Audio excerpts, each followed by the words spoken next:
नमस्कार दोस्तों। आज मैं आपके साथ एक बहुत ही खास और आध्यात्मिक विषय पर बात करने वाला हूं जो हमारी सनातन परंपरा से जुड़ा हुआ है, जिसका जिक्र हमारे शास्त्रों और पुराणों में बहुत गहरा है।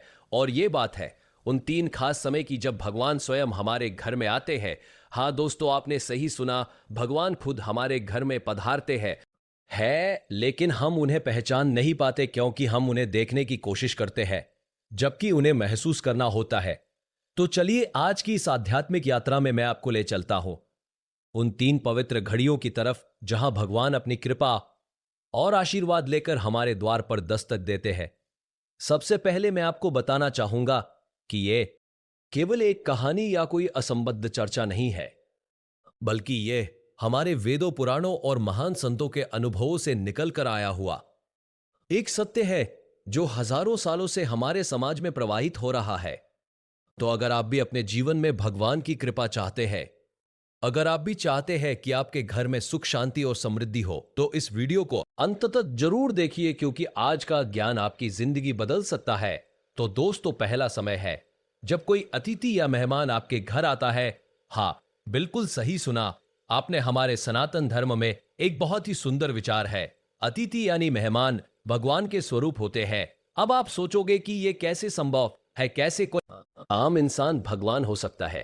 तो दोस्तों, यहां समझने वाली बात यह है कि भगवान हर जगह, हर रूप में व्याप्त है। और जब कोई अतिथि हमारे द्वार पर आता है तो वो भगवान द्वारा भेजा गया एक माध्यम होता है, हमें कुछ सिखाने के लिए, हमारी परीक्षा लेने के लिए, या फिर हमें आशीर्वाद देने के लिए। हमारे शास्त्रों में लिखा है कि गृहस्थ का सबसे बड़ा धर्म है अतिथि सत्कार करना। मतलब अपने घर आने वाले मेहमान का स्वागत पूरे मन से करना, चाहे वो कोई भी हो, अमीर हो, गरीब हो, जाना पहचाना हो या अनजान हो, क्योंकि हमें नहीं पता कि वो किस रूप में हमारे पास आया है।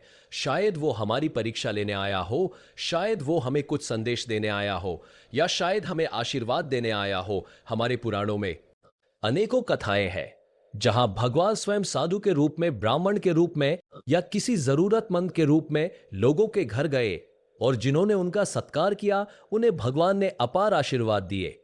याद कीजिए सुदामा की कथा को। जब वे भगवान कृष्ण के पास गए तो कृष्ण ने उनका कैसा स्वागत किया, अपने हाथों से उनके पैर धोए ही है।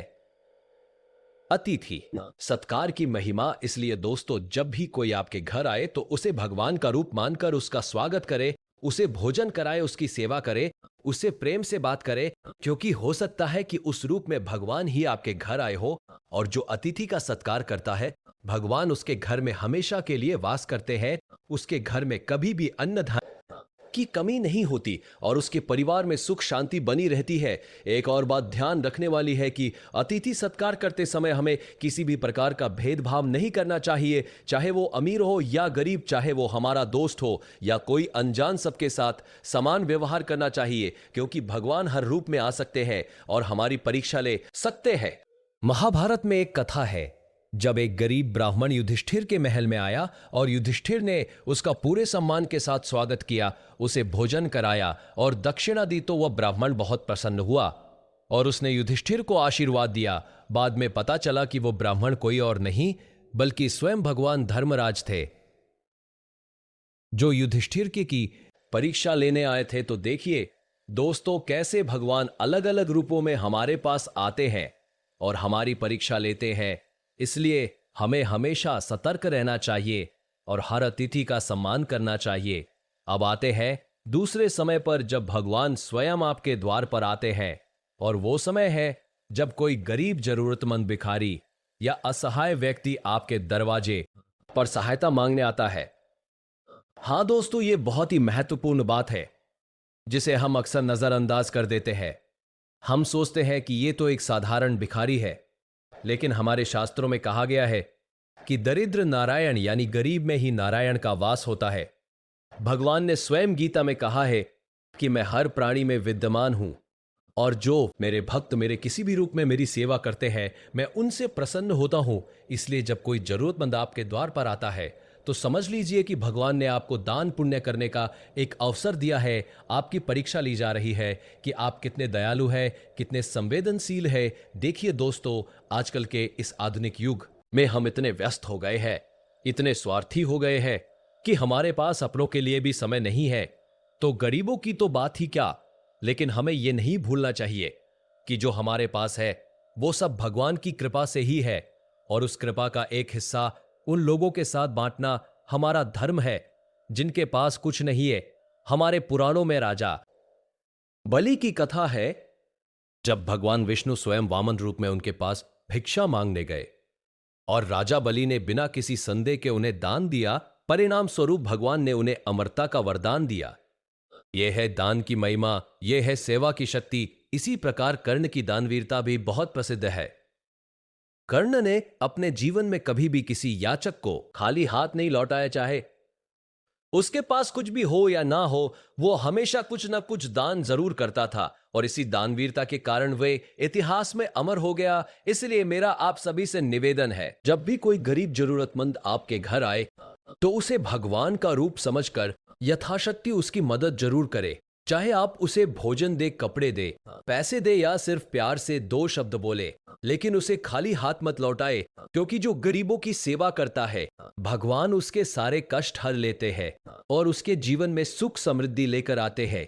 एक बात और ध्यान रखने वाली है कि दान करते समय हमें अहंकार नहीं करना चाहिए।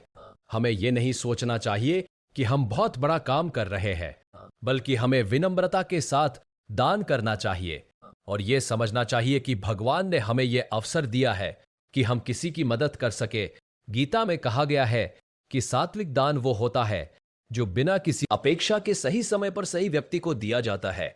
और अब आते हैं तीसरे और अंतिम समय पर, जब भगवान स्वयं आपके घर में प्रवेश करते हैं, और वो है जब कोई गाय आपके घर के सामने आकर खड़ी हो जाती है या आपके द्वार पर आती है। हाँ दोस्तों, हमारे सनातन धर्म में गाय को माता का दर्जा दिया गया है। आओ माता कहा जाता है क्योंकि गाय में 33 करोड़ देवी देवताओं का वास माना जाता है। हमारे शास्त्रों में लिखा है कि गाय की सेवा करने से सभी देवताओं की पूजा हो जाती है। गाय के शरीर में ब्रह्मा विष्णु महेश तीनों का वास है। गाय के सींगों में इंद्रदेव का, गाय के पैरों में चारों वेदों का, और गाय के गोबर और मूत्र में औषधीय गुण होते हैं जो अनेकों बीमारियों को दूर करते हैं। इसीलिए गाय को हमारे धर्म में इतना पवित्र माना गया है। जब कोई गाय आपके घर के सामने आती है तो यह भगवान का आशीर्वाद है। यह इस बात का संकेत है कि आपके घर में सकारात्मक ऊर्जा आने वाली है। लेकिन शर्त यह है कि आप उस गाय की सेवा करें, उसे चारा खिलाएं, कि आप उस गाय की सेवा करें, उसे चारा खिलाएं, पानी पिलाएं और प्यार से उसके माथे पर हाथ फेरे। आजकल शहरों में हम देखते हैं कि सड़कों पर बहुत सारी गायें घूमती रहती है और लोग उन्हें भगाते हैं, उन पर पत्थर फेंकते हैं या फिर उनकी अनदेखी करते हैं। यह बहुत ही दुखद है, बहुत ही गलत है, क्योंकि गाय की सेवा करना हमारा धर्म है, हमारी जिम्मेदारी है।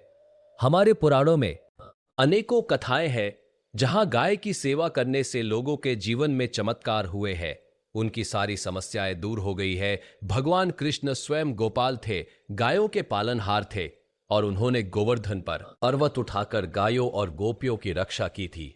यह हमें सिखाता है कि गाय की रक्षा करना कितना महत्वपूर्ण है। एक कथा है एक गरीब ब्राह्मण की जिसके पास कुछ नहीं था, लेकिन उसने एक गाय को आश्रय दिया और उसकी सेवा करता रहा।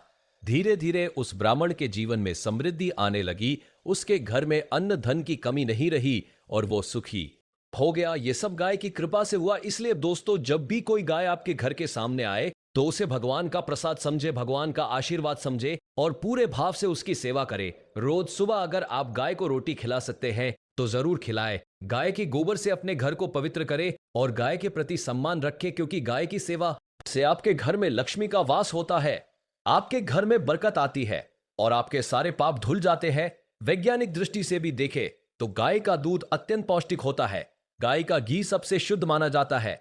गाय के गोबर से बने कंडे जलाने से वातावरण शुद्ध होता है और गाय के मूत्र में औषधीय गुण पाए जाते हैं जो कई बीमारियों में लाभदायक है। तो दोस्तों, अब आप समझ गए होंगे कि ये 3 कौन से समय है जब भगवान स्वयं हमारे घर में आते हैं। पहला, जब कोई अतिथि आता है, दूसरा, जब कोई गरीब जरूरतमंद आता है, और तीसरा, जब गाय हमारे द्वार पर आती है। लेकिन दुख की बात यह है कि हम इन तीनों को पहचान नहीं पाते। हम इनकी अनदेखी कर देते हैं और फिर हम कहते हैं कि भगवान हम पर कृपा नहीं करते, भगवान हमारी सुनते नहीं है। असल में दोस्तों, भगवान तो हमेशा हमारी सुनते हैं, हमेशा हमारे साथ होते हैं, बस हमें उन्हें पहचानने की जरूरत है। हमें अपने मन को पवित्र बनाने की जरूरत है, क्योंकि सेवा ही सबसे बड़ी पूजा है और जो सेवा करता है भगवान उसी के साथ रहते हैं। हमारे शास्त्रों में कहा गया है सेवा परमो धर्मा, यानी सेवा ही सबसे बड़ा धर्म है।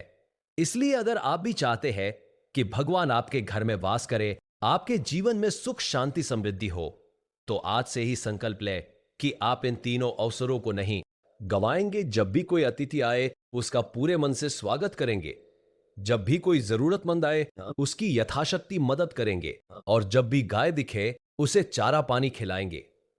याद रखिए दोस्तों, भगवान को पाने के लिए हिमालय जाने की जरूरत नहीं है, बड़े बड़े यज्ञ करने की जरूरत नहीं है। भगवान तो हमारे आसपास ही।